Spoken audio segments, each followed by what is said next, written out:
Good morning, everyone. Welcome to our Health for the World webinar event, Impact of COVID-19 on Children, including MISC.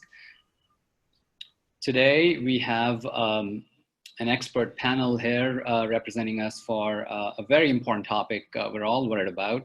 I am Ankur Barija, founding faculty at Health for the World and also faculty of medicine at Stanford University School of Medicine.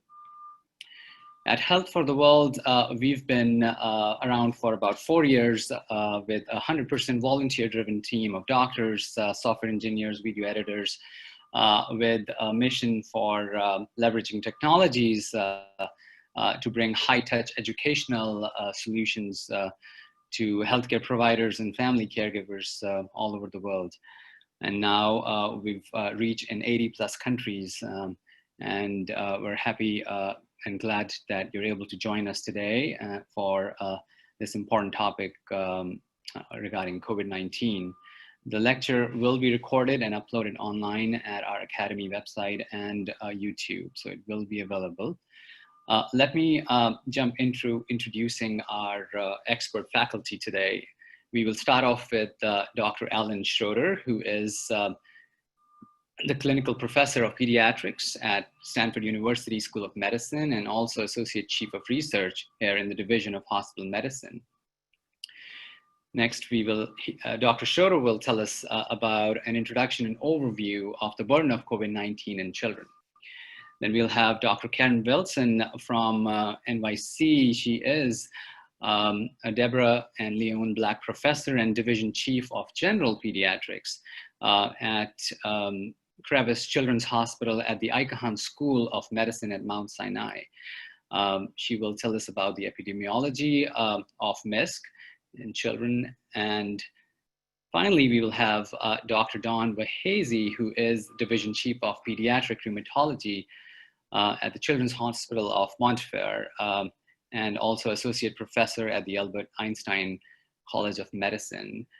Dr. Wahese will walk us through treatment options and outcomes for MISC. Well, because we have such a diverse audience today, we just wanted to start with a context that all the information provided today by our faculty is through their experiences and current evidence, and has to be taken into right context of your local infection rates, testing ability, hospital capacity, ability for schools to modify their programs as needed before making any personal or societal decisions. We will start off with Dr. Alan Schroeder with the first presentation. Thank you, Ankur, and thank you also for that disclaimer. Let's make sure my slides work here. I wanted to remind the audience as we're pulling up the slides that feel free to add your questions in the Q&A section, and our panelists will try to respond to them as we're going through our presentations. Okay. Let's see. Yeah. Okay, there we go. So thank you again. And when I was first asked to speak on this topic and to talk a little bit about this inflammatory condition that we're all reading about now in children, the first thing that really dawned on me is that we have been mercifully mostly spared of the larger burden of COVID-19 and particularly MISC. In the Bay Area, and I wanted to get some experts from New York City, where, as you all know, the U.S. cases first surfaced, but of course the larger burden of COVID has been so striking, and so today we have myself just giving a broad overview of COVID-19 in general, but then Dr. Wilson, who's a hospitalist at Mount Sinai, who will talk about the epidemiology specifically from MSC and share some of her experiences on the front line there. And then Dr. Wahese, who's a pediatric rheumatologist, will talk about the Montefiore experience and you some of the treatments, at least, that have been utilized, as well as outcomes. So sharing this case. This was the first positive case of COVID-19 at Packard Children's Hospital. And it was a case with a baby with fairly routine Kawasaki disease. Baby had the rash and the eye findings that you see here that are fairly characteristic. Was diagnosed and treated for Kawasaki disease, and right prior to discharge, the COVID-19 swab became positive. By the way, this is Dr. Kawasaki on the lower right here, and I helped to put his picture up because he just passed away a couple of days ago. He was a real titan in the field of pediatrics. So this was unusual. The team was struck by this association. They wrote it up, and we published it in the journal where both Dr. Wilson and I serve as editors. And just described the association wasn't clear it was true and unrelated, or perhaps causal. And really, that was published in April, and really sort of lay quiet for several weeks until we started hearing some of the reports out of London, and then the rest of Europe, and then New York City about this Kawasaki-like syndrome in children. So I will not talk much more about that because our other speakers will, but I just wanted to give you some frame of how Packard was exposed to this. Lots of questions came in from some of you as registrants beforehand, covering a whole multitude of topics that are really important questions about COVID-19. I don't necessarily have the answer to most or even all of them, but I wanted to share with you, this is now accessible to the public. These are at Stanford and in the Department of Pediatrics, we've now had 9 grand rounds on COVID-19, and each of these are subtopics that including lots of questions about when to return to school, and Dr. Bonnie Maldonado just spoke about that a couple of weeks ago. So you can access any of these talks, and I will try to highlight some salient points, but a much more deeper dive from those sessions. So it remains true that children have been relatively spared from this condition. And I'll just show you some of the evidence of this. This was one of the earlier papers. Sorry to interrupt you. Is there, there's some audio disturbance that I'm receiving. I just want to make sure it's just not on my speaker. Is that better? Can you hear me? Yes, it's just sort of periodically we lose you. As you maybe move a little bit. I don't know. Let's. I'll try to just keep talking loudly, and let me know if it happens again. Okay. So this was a New England Journal paper publishing sort of describing the Italian ER experience. And what I liked about this table is that they juxtaposed the Italian experience with 2 papers out of China and the MMR, and fairly similar clinical findings. And just to highlight some of them for you, the coexisting conditions, in contrast to adults, kids are relatively healthy that seem to be diagnosed with this. And as we'll see, that seems to be mostly true with the NSAIDs as well. And this is just describing, to be clear, COVID-19 in general, not the inflammatory condition.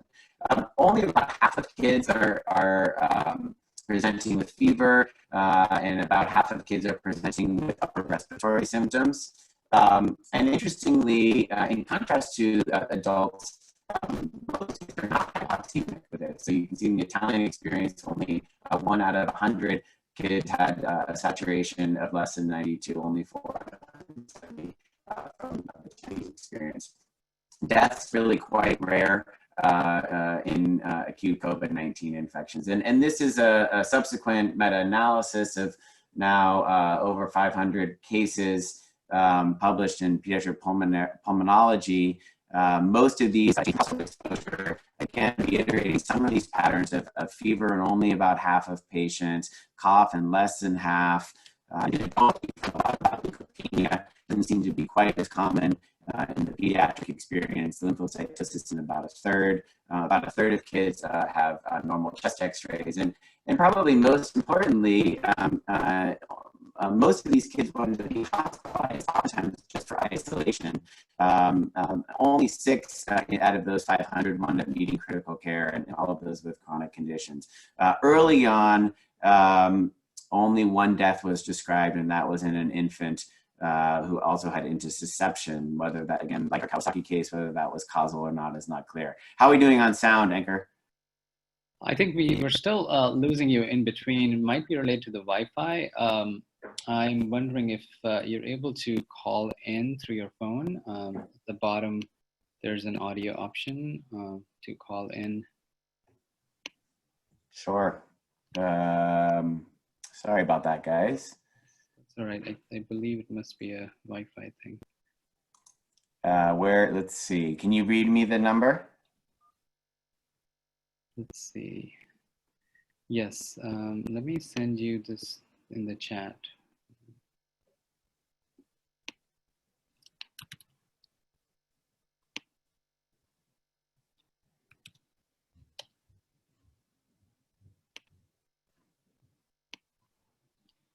Until we figure this out, Karen, if you can answer a question for us. Karen or Dawn, whoever can answer this. The question is from the audience about, is it safe for the kids to send the kids to kindergarten when the school opens in fall? What actions of the school districts taken can be considered as safe as kids at age 5 or younger? So this is a really, really difficult question that we're all wrestling with. And I think that Dr. Schroeder is going to go over the CDC's guidelines in his slides. And so I don't want to jump on that too much. So we'll see what we haven't answered by the end of the presentation. And I think that it's going to depend a lot on where you are. Obviously, we have to balance the needs of teaching children and making sure that they have interactions with other humans. And this has been very, very difficult on a lot of kids. And so particularly in areas where they aren't having outbreaks, you know, or many cases, there may be a better ability to be able to send kids back to school. But I think like in New York City, there's discussions about having an alternate day. So how do you keep the kids apart from each other and how do you keep them safe? And that may be, you know, a third of the volume of kids at school in any one time. So I think unfortunately it's going to be a hard question to answer, and it's going to be very specific to the area where you're living. Right. Thank you so much, Karen. Dawn, do you have any thoughts about this? I mean, I agree exactly with what Dr. Wilson has said. I think that we have been getting a lot of these questions, and it is particularly difficult, especially here in New York, to know when it's safe. I think everybody in general is worried about it, and there's still so much that we don't know to be able to answer that, unfortunately. But I mean, I think the best we can do is sort of following social distancing guidelines and, you know, the things that are put out by the CDC in terms of, you know, maintaining distance and hand washing and face masking and things along those lines. But again, I think Dr. Schroeder is going to get into it also. Guys, can you hear me now? Hello? Yes, we can hear you, Alan. Yes. Okay, what I'm going to do is just turn on my speaker. Okay, how's that? Yeah. Is that better? Yes, Alan, we can hear you very well. Okay, so you have my screen, I believe, now. Let's go back to share mode. I'm going to put you on speaker. Is that okay? Yes, that's fine. Okay. Okay. Again, apologies about that. And let's keep going. So, and thank you to my colleagues for answering the question about school. I'll share with you a little bit of data that we have on school and transmission from children shortly. I know that's a really important question that people are worried about, and again, it's challenging to answer. So at this point, childhood mortality remains very low,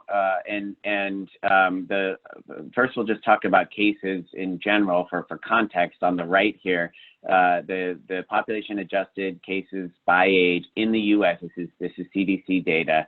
You can see it goes up pretty impressively with increasing age. So a very low case rate in kids under 19. And on the left here, you see deaths from COVID-19. And I've just juxtaposed those deaths with flu deaths. And so you can see actually in under 15 years of age this winter, actually we have seen more flu deaths than COVID-19 deaths. But that flips pretty impressively at 15 to 24 years of age. And of course, beyond that,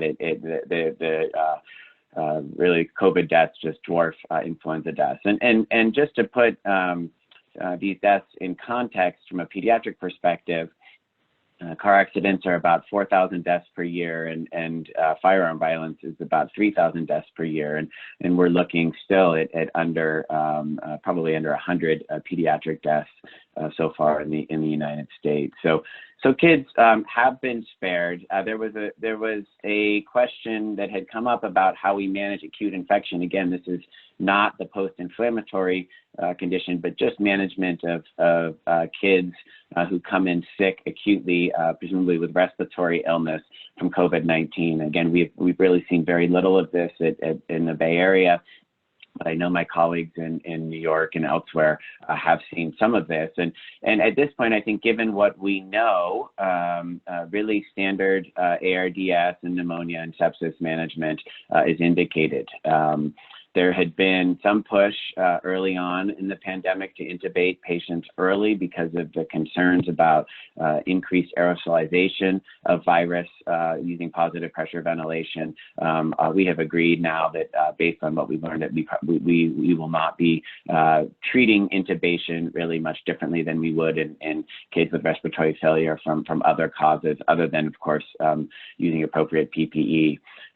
In terms of antivirals, I think given what we have seen with some of the remdesivir studies, considering remdesivir in kids with a significant lung disease is certainly indicated.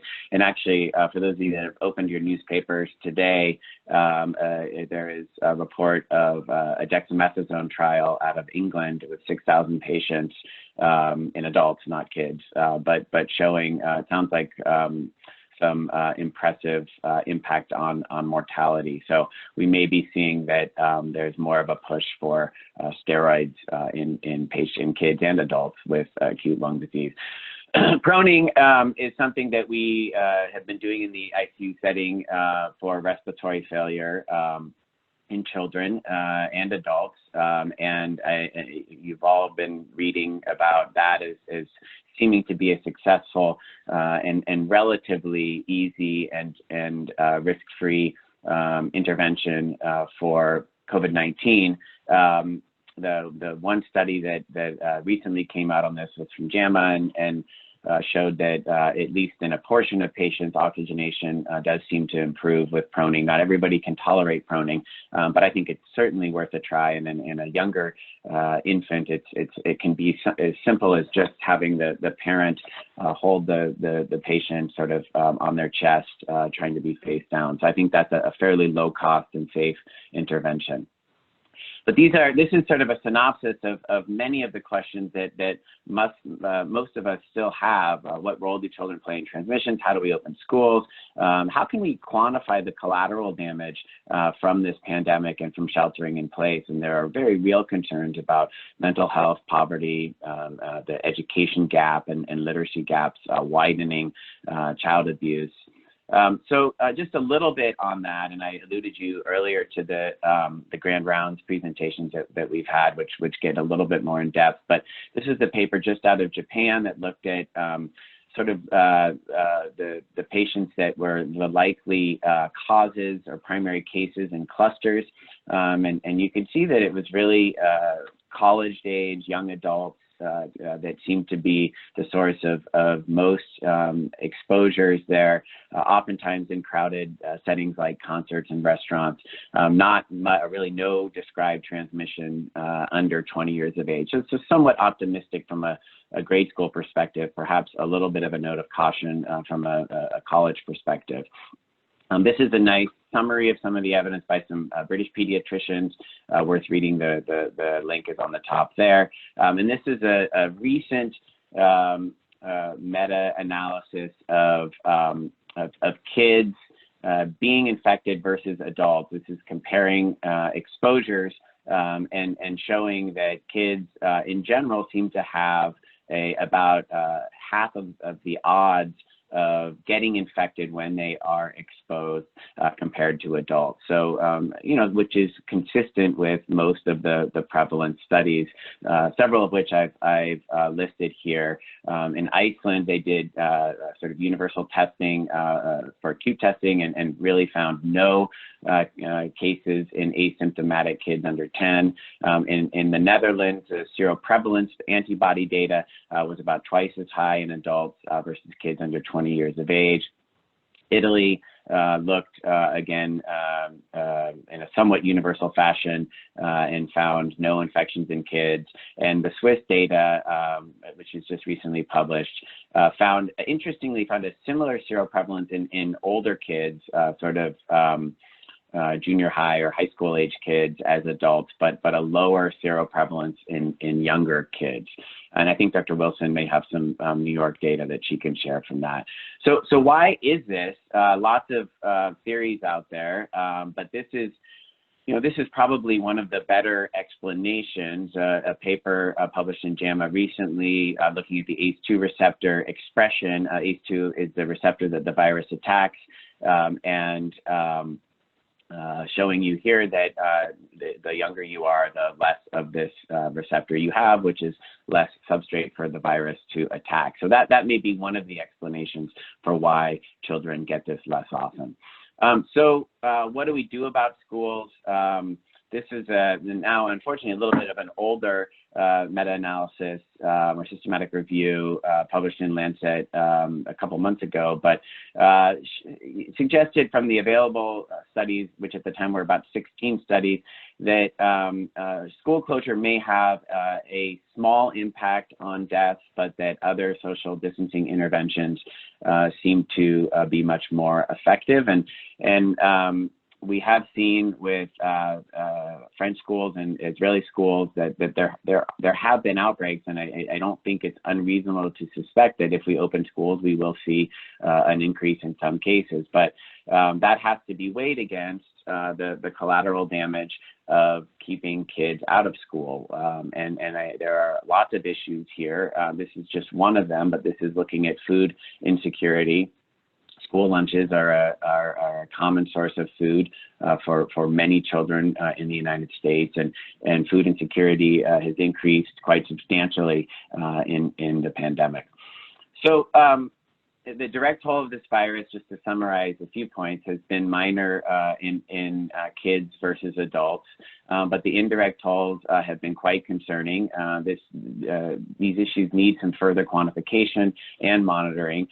From the available data that we have, it does seem as if there is less transmission to and from kids, and school reopening should be dictated by those findings, but also by local epidemiology, availability of testing, availability to distance. All of those issues need to be accounted for. So one size fits all approach is just not going to work for school openings. Additional to this is personal risk appraisal. Do you have a high-risk person living at home with you, and also your own assessment of risk tolerance. So I will then pass this along to Dr. Wilson, and we can try to address some questions at the end. Apologies again for the sound issues. Hi, everybody. Thank you for joining us today.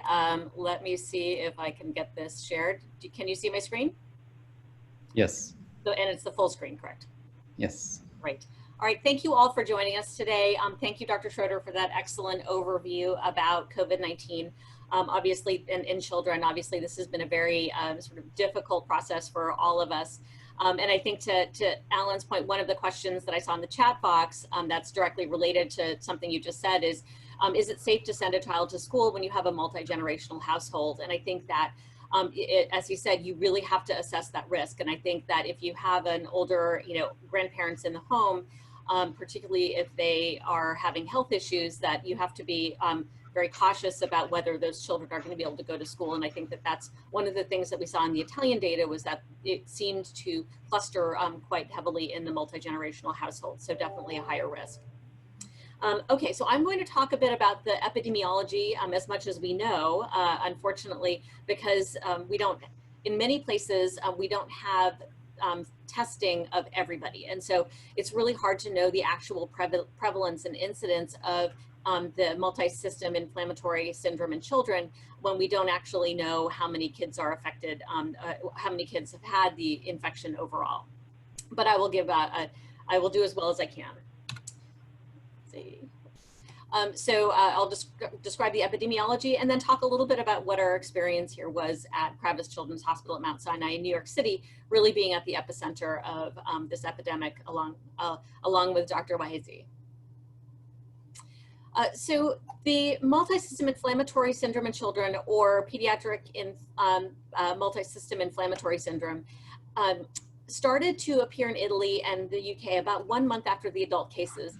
And this is from Michael Levin, and he had looked at the rise in the number of cases in the UK and London and how that followed the adult peak. And so you can see here that the adult peak, the adults were starting to peak around early April, and then about a month later was when the children started to come online. And that is in fact very similar to what we found here at Mount Sinai. Our peak number of cases was on April 9th, and we saw our first case of MISC on April 24th. I'll go through a couple of the cohorts studies that have come out, a couple of the larger ones. These are, and it's interesting to see how consistent the data is across all of these. So the first is the UK cohort, which is Whitaker et al. This was the second one that came out, and I believe it was 58 patients. The median age was 9 years with a range of 3 months to 17. 57% female, 69% were Black or Asian, 12% had comorbidities and mostly were mild. 26% had a positive PCR, but 87% of those tested had positive antibodies. And like Dr. Schroeder said, we are seeing that most of these kids are showing evidence that they've had an infection, but not all of them are going to be PCR positive anymore. They all show evidence of inflammation. In this cohort, the median CRP was 229, the median ferritin was 610, which is interesting because there's been some questions about whether this is related to macrophage activation syndrome or HLH, where you would typically see a much higher ferritin than this. And so I think most of the, and Dr. Wahezi may talk about this as well, but it seems it may be on the spectrum, but doesn't meet the very, very high ferritin that you would normally see with HLH. 68% in this cohort had elevated troponins, and 83% had elevated brain natriuretic proteins. The Italian study, which was done by Verdoni et al., was much smaller, so they only had 10 patients. Their median age was very similar, about 7.5. They were a little bit more male, 70%. Their average CRP was a 25, and I suspect this is on not the high sensitivity scale. And their average ferritin was actually over 1,000. That was 1176. 60% of them had abnormal echocardiograms. And once again, 80% of them were antibody positive, and only 20% were PCR positive. And the final study is from Columbia and New York City, Chung et al. They looked at 17 patients at Columbia Presbyterian. Their median age was also 8 years, so right on the same target. 83% were previously healthy, 47% male, 24% were Black, and 24% were white and Hispanic. Interestingly, they found that 35% of them were Ashkenazi Jewish, and I don't have a good sense of whether that's the patient population that comes there or a specific risk factor, but I do know that in New York City, we've had outbreaks within the conservative Jewish communities, and so it may be just a factor of the kids who are being exposed. The mean CRP, once again, was about 200 milligrams per liter. The ferritin mean was 647 nanograms per ml. 65% of them had decreased LV function on echo. And interestingly, in this cohort, which the other ones didn't report on quite as much, the 14 of the 17 had abnormal chest radiographs, which typically were those ground glass opacities that we are seeing in the adults as well.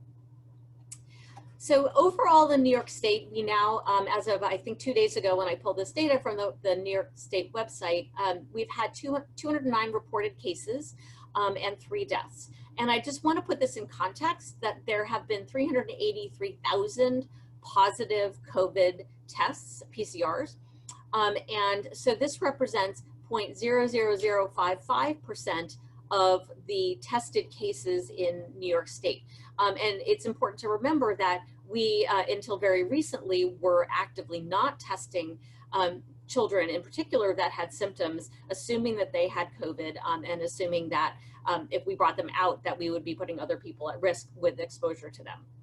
So that number is probably less than 0.00055%. The ages have ranged from 0 to 21, but once again, like the data that we saw from the other 3 studies, 23% have been between ages 1 and 4. The highest, 29%, is 5 to 9, and then 25% from 10 to 14. 30% have been Black, 4% Asian, 26% unknown, and 22% white, with 33% Latinx. The case definition in New York State is an individual who is under the age of 21 with a 1-day history of subjective or objective fever and hospitalization, and either one or more of the following: hypotension or shock, features of severe cardiac illness, or other severe end organ involvement, or 2 or more of the following: a maculopapular rash, bilateral non-purulent conjunctivitis, mucocutaneous or Kawasaki disease signs, and acute GI symptoms.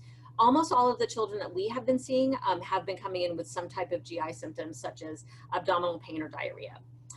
And it also is important to say that this has to be the absence of a more likely diagnosis of the disease. For example, bacterial sepsis, other viral infection, or actual normal Kawasaki disease. So the initial impact, as Dr. Schroeder mentioned, was pretty minimal on children. We had a very low census of children who were admitted with active COVID-19 infection. We actually transitioned our providers to adult care and offered to admit older patients on pediatric floors because our volumes on pediatrics were very, very low. As I said, few were seriously ill. We did have a cluster of what was interestingly some later onset illness in immunocompromised children. It seemed to be a little bit past when they got the infection. Mostly they were admitted for fever, and they ruled out for sepsis and were not critically ill. We did have 1 child with an immunodeficiency who did have pneumonia. So I think when you're looking at your high-risk populations, children who are immunocompromised may be more likely to need at least some observation if they are exposed and contract COVID. We had a few patients who were also admitted for other reasons who tested positive. For instance, we had kids who came in for appendicitis and had pre-op testing and were found to be positive, which we think were true and unrelated. And then we did have a couple of cases of neonatal fever, and this created just a very mild illness in the neonates. We did not see any neonatal serious COVID illness. For our own institution, we have now seen 26 kids with pediatric inflammatory multisystem disease, or MISC. Most were admitted to the ICU, but the newer cases seem to be less severe. Our age range has been about 6 months to 20 years. The 20-year-old actually had to be transferred to the adult side for balloon pump support because of heart failure, but ended up recovering and doing well. Symptoms included fever for more than 4 days. As I said, abdominal pain and diarrhea were very common. And then some of them had a rash and conjunctivitis. Almost all of them had a history of COVID exposure or a positive test 2 to 3 weeks prior. And most were PCR negative and antibody. All of them were antibody positive. Most were PCR negative, and most have recovered from their initial illness. So it's not like they'd been persistently febrile since they contracted COVID and then came in. And all of our patients were previously healthy. I know Dr. Wahezi will talk more about clinical features in this case. That we did see quick progression to hypotension and shock in some of our patients. They were not fluid responsive, which is important to remember. So if you see kids doing this, we would go to pressors pretty quickly. The findings were similar to what we saw in the other studies: increased ferritin, increased CRP, increased D-dimer. We did use cytokine panels, which we had available to guide therapy. Decreased lymphocytes was one interesting finding. We did have many with other end organ disease, and most had some type of echo abnormality, either coronary artery involvement or LV dysfunction. And the support ranged from everything from room air to intubation to patients that required ECMO. Dr. Wahezi will talk more about therapeutics, but our kids, when they looked like Katie, got IVIG, many got tocilizumab, a few had anakinra. We gave Lovenox to most of them because of the elevated D-dimers, and then PCR positive patients received remdesivir. Most have slowly improved and been discharged. We have a close follow-up protocol that we've developed for them, and all have been doing well at their 1 to 3 week follow-up visits. Most of the cardiac anomalies have normalized, and most are off of Lovenox, but will be on aspirin for longer term. Just quickly going over our precautions. So we do use special droplets, so a surgical mask for aerosolizing procedures and a face shield, plus contact, gown and gloves. We have specific donning and doffing procedures, hand hygiene and cleaning. We often use N95s for all patients, but we only use negative pressure rooms for frequent aerosolizing procedures. And then one thing we get a lot of questions about is how to remove precautions. So for the inpatient setting, when the patient's been afebrile for 72 hours, and an improvement in symptoms and negative results of the PCR for 2 consecutive specimens.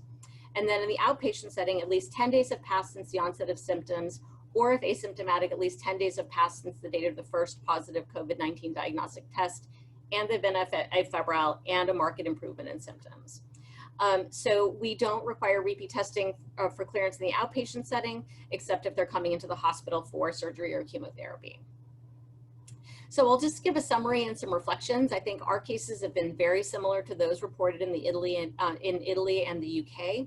This is not completely consistent with Kawasaki disease or toxic shock syndrome. So it's important to consider this as a separate entity and treat based on the patient's data, which Dr. Wahezi will get into. And we actually have seen cases of true typical Kawasaki disease as well. And so you have to remember that sometimes it's not a zebra, sometimes it's what you expect to see. It does appear to follow infection by 2 to 3 weeks. So in places where you are just starting to see a surge of adult cases now, it is likely that you will start to see more of these patients in the next few weeks. And so being prepared will be very important. This is still very rare, and we are definitely seeing a decrease in the incidence in New York City. Now I will pass this along to Dr. Wahezi. Thanks, Karen. Can you see my slides? Yes. Thank you very much. So I'm going to talk a little bit about our experience in the Bronx.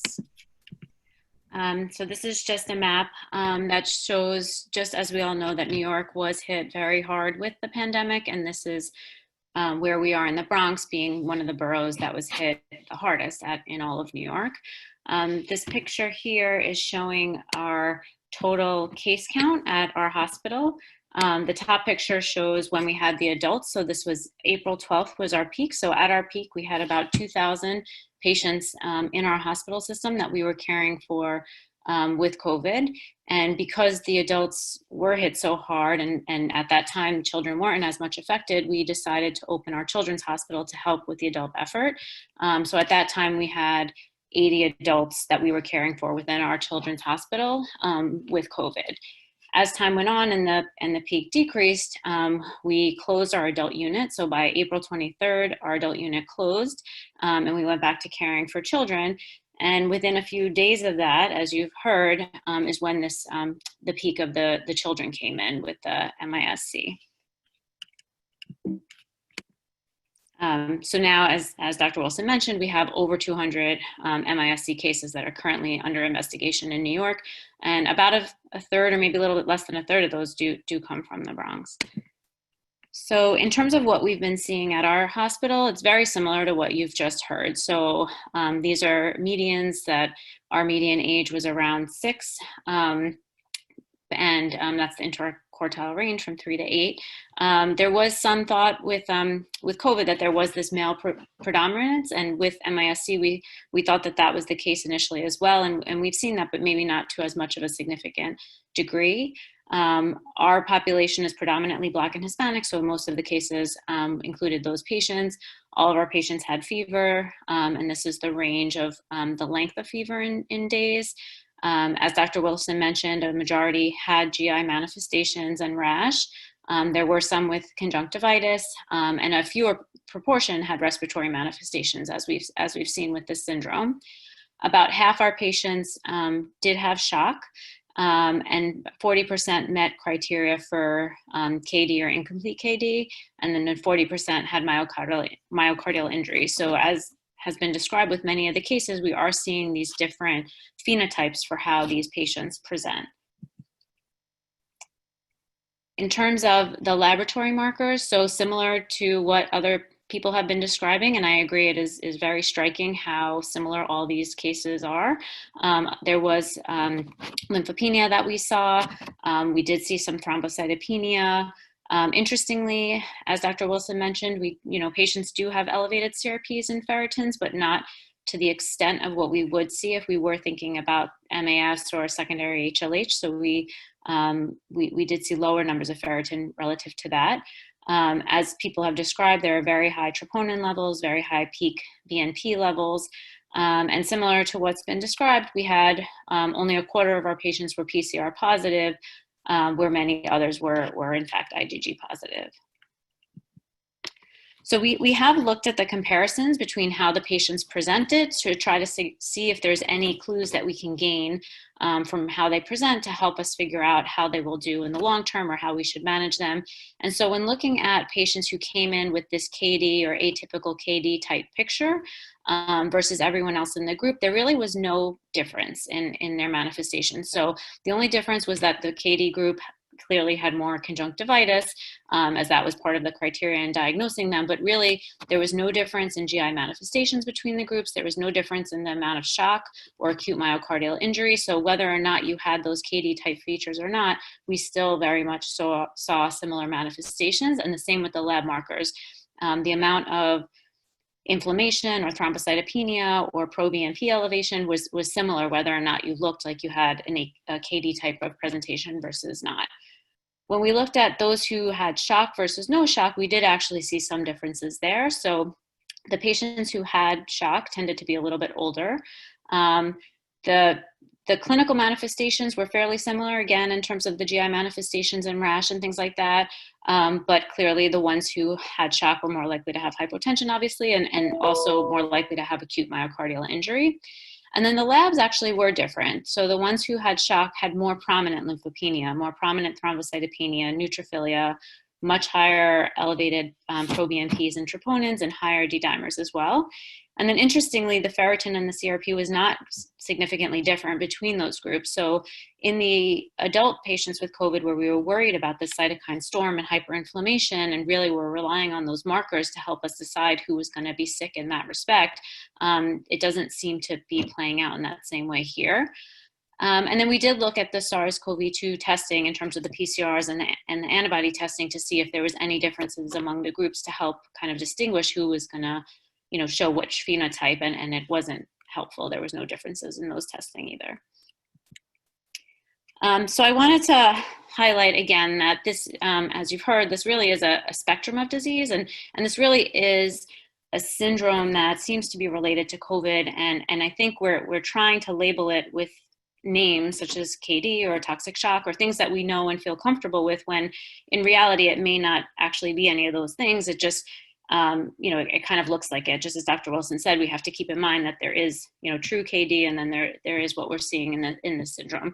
And there is a spectrum. So it's not like there's one treatment that can treat everyone. So I think it's really important to look at each patient individually in terms of deciding how you want to treat them. So in our institution, we have a very strong multidisciplinary approach that involves our team as rheumatologists, infectious disease, cardiologists, the hospitalists, and the intensive care unit. And we think carefully about each patient, and we've purposely not made a treatment algorithm because we do want to, again, recognize that everyone is different and there's different approaches. So Many patients, particularly those who present in shock and who are more sick, do require some amount of supportive care. So some patients do get fluid to see if they respond, but I agree with what's been said that many of them are unresponsive to fluids. There are patients who need vasopressors, and there have been a few patients who need ventilatory support. And there are some patients who only need supportive care, and even some of the sick patients didn't necessarily go on to more aggressive therapy. Some of them only needed supportive care alone. We have used antimicrobial therapies, and I'll show a slide on that, some anticoagulation, and then the immunomodulation I'll go in more detail. So this was our treatment at CHAM. So we, about a third ended up requiring inotropes. We had 4 patients who did get remdesivir, PCR positive, and qualified for compassionate use. A fair number of patients did get antibiotics because they came in very sick, and at first, people are unsure what's going on, so many of them do get antibiotics. Many of them did get anticoagulation. And then in terms of the immunomodulation, so at our site, we reserved IVIG only for those who met criteria for KD or atypical KD, with the idea that we didn't know their risk factors for progression to coronary artery aneurysm. So those are the patients that we were most likely to give IVIG to. And then in terms of steroids, we reserved we reserved steroids predominantly for patients who were in shock or who really had these refractory fevers and signs of inflammation and weren't responding to the either to IVIG or to supportive care. So we were a little bit more conservative in who we gave steroids to. And then our second line agent after those was anakinra. And again, I'll talk a little bit more about that. So again, I just want to be clear that we have to be very mindful about what we know and what we don't know. And we have all these medications and we want to treat to try to make these patients better, but we're still really learning as to what works and what doesn't work. And I just want to use the disclaimer that what I'm sort of describing in terms of how we treat patients is not necessarily what's been done everywhere. There are some sites that are using more steroids than we've been using and more IVIG that we've been using, and they have good outcomes and good reports as well. So just to keep in mind, there is still variation in how people are treating and what they're doing and what their outcomes are. So we still have a lot to learn about this. But our approach has been, like I said, to use steroids if there's unrelenting fever, refractory shock, or refractory KD. There was initially some concern with the use of steroids because of this delay in viral clearance, but with this syndrome, we're thinking it's more of a post-infectious immune response, so that's probably less of a concern here. But there is concern for steroid toxicity. There have been some patients in the ICUs who are getting very high doses of steroids and are having some neurotoxicity that has been concerning. And also many patients are going home on prolonged tapers of steroids. So again, our approach has been to use less steroids at our hospital. And so we actually haven't discharged any patients on steroids, but there are many centers that are using more steroids and are needing to do so. So just something to keep in mind. Again, for IVIG, our indication was those who met criteria for KD or atypical KD, but the big question is whether or not these patients truly develop real aneurysms and whether they're persistent aneurysms and whether we are treating the same sort of concept as what we think about for KD and whether IVIG is the right answer with regards to that indication. There is a risk with the IVIG in terms of fluid overload. So as you've heard, many of these patients do get a lot of fluids because they're worried about their hypotension.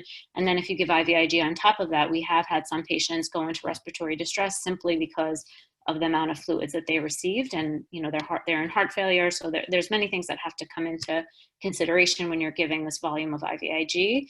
There's also a risk for renal dysfunction, which some patients have renal dysfunction, and then potentially a risk of thrombosis. So there's many considerations to weigh out when you're giving these medications.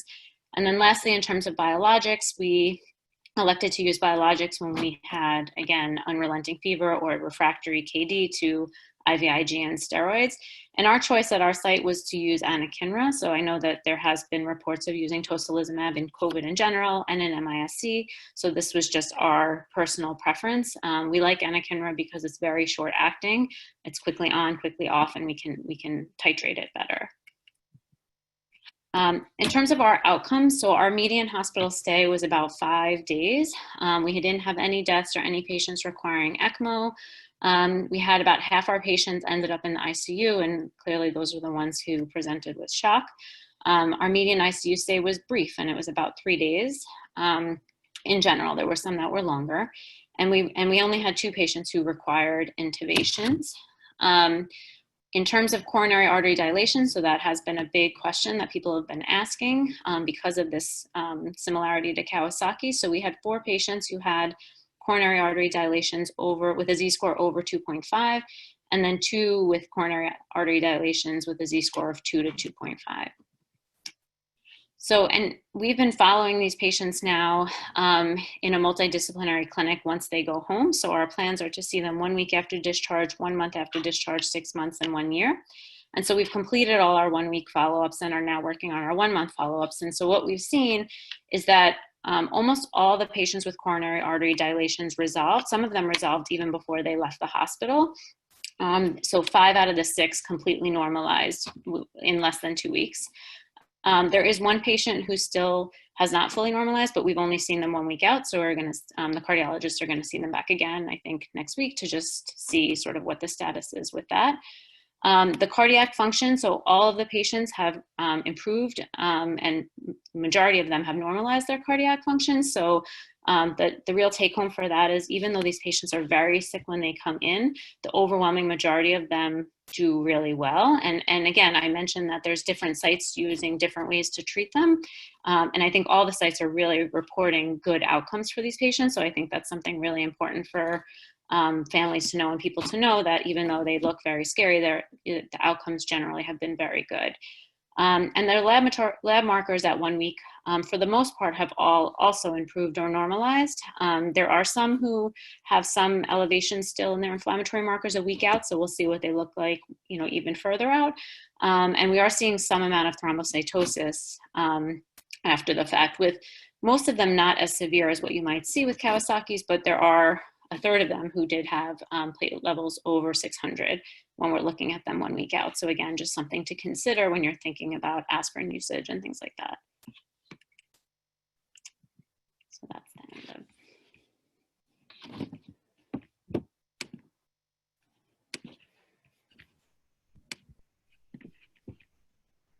Thanks, Dr. Vahazy. Thanks, Dr. Wilson and Dr. Schroeder.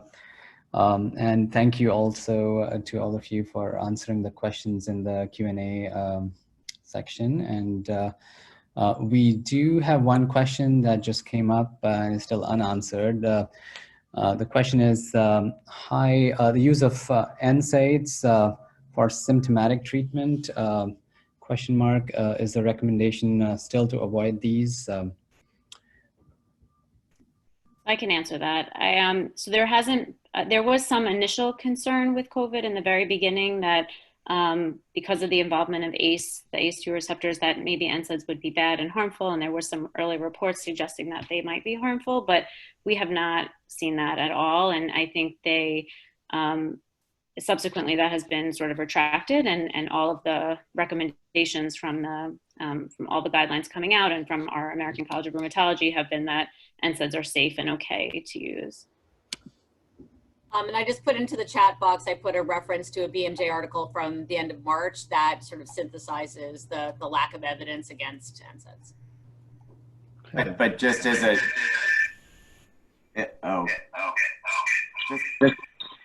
sorry, my sound, a lot of feedback, but I was going to add that. Is it a lot of echo for you guys? To mute either the phone or the computer.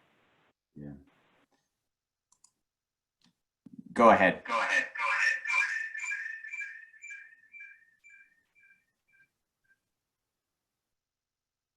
Try again. Oh, we lost you.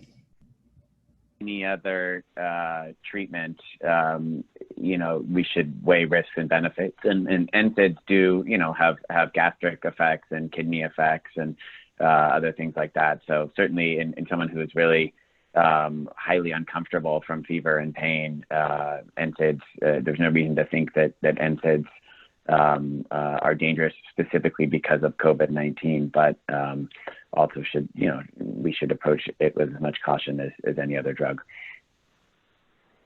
Thank you. There's another question which they ask, how do you explain the reversibility of KD, which I'm assuming is referring to Kawasaki disease.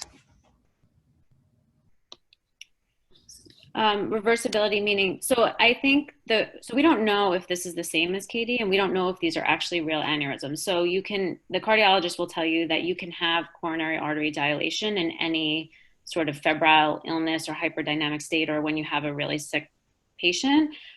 So what we're seeing are that the coronary arteries are dilated, some more than others. And then there's the concern of whether or not those dilations are true aneurysms. And so I think some reports and some people are seeing what they think really do look like aneurysms, and they're worried about this.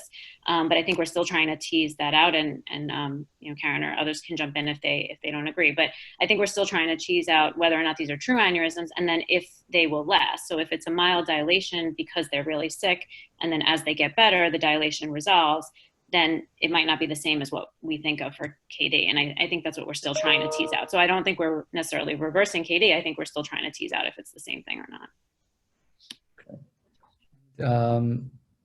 And there was a question about, you mentioned that on follow-up scans, there was resolution of, I'm thinking this is talking about images, chest imaging perhaps, or?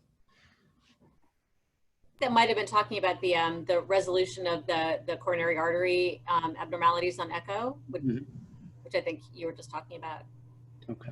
Do you want me to, I can take this question about the babies getting better immunity. So obviously we don't really know what the immune profiles are of this disorder with babies. So we haven't had a chance to do those sort of longer term follow-up studies to look at what their seroconversion looks like at 6 months or 12 months. So I think as my general pediatricians would stress is that we should, you know, keep them a little bit more protected until they get all their, you know, at least their first set of immunizations. In the US, we do that at 2 months. And so I think that making sure that they're protected against all of the other viruses and bacteria that they might be exposed to in the world. And the other piece of this is that if we're all socially distancing and people are washing their hands really well, they're probably better protected than they were before COVID in terms of their risk of catching any infection. And will be interesting to see what happens to the rates of childhood transmitted infections like influenza or RSV with the new social distancing from COVID. Wonderful. Thanks, Karen. Well, thank you all. We're coming to the end of the hour here, and I really appreciate our guest faculty taking our time. And again, as I said, we had registrations upwards of 350 from 80 plus countries. So there's a lot of people who are going to be viewing this recorded version as well. From Health for the World, we've been doing, be part of the educational mission and work for many years now. And on our website, for our audience, there's lots of lectures in various specialties, all available for free open access for you all to view. These are also available on YouTube at Health for the World Academy YouTube channel, not just COVID, but other specialties as well. And this particular lecture will be hosted there as well. And there's other social initiatives in the time of COVID. Our volunteer community globally was coming together, which we're really excited to share. The Masks for the World initiative, which was really rewarding for PPE, and the Letters for Hope initiative. We were able to send online messages from our global collaborators to seniors in facilities all over the United States and other countries as well. Finally, if any of you would want to volunteer, join our movement, or just get updates, feel free to join us on any of our social media platforms, wherever you might be, or just have your comments, feel free to send us an email to contact@healthfortheworld.org. Once again, thank you so much to our guest faculty for joining us today. Thanks a lot for taking our time. Thank you. All right, we'll be in touch. Thank you all for joining us. Bye now.